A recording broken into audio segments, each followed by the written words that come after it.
Saudi আরব থেকে ওমরাহ ভিসায় গিয়ে ভিক্ষা করার অভিযোগে 10 পাকিস্তানিকে আটক করা হয়েছে। আটককৃত ব্যক্তিরা সৌদিতে উমরাহ পালনের আড়ালে ভিক্ষা করছিলেন। গ্রেফতারকৃতরা পাকিস্তানের বিভিন্ন জেলার বাসিন্দা। দেশটির ফেডারেল ইনভেস্টিগেশন এজেন্সি এই তথ্য জানিয়েছে। প্রাথমিক তদন্তে জানা গেছে, অভিযুক্তরা কয়েক মাস ধরে সৌদি আরবে ভিক্ষা করছিলেন। তাদের বিরুদ্ধে আরও তদন্তের জন্য করাচির মানব পাচার বিরোধী সার্কেলে হস্তান্তর করা হয়েছে।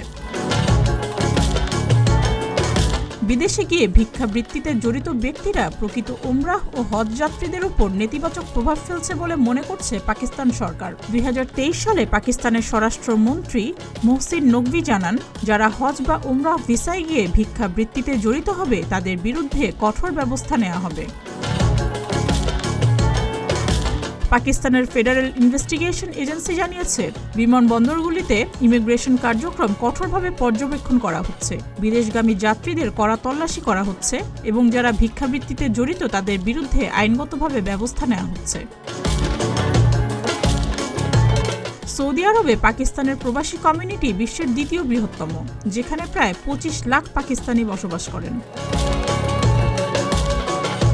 সুস্মিতা, প্রতিদিনের বাংলাদেশ।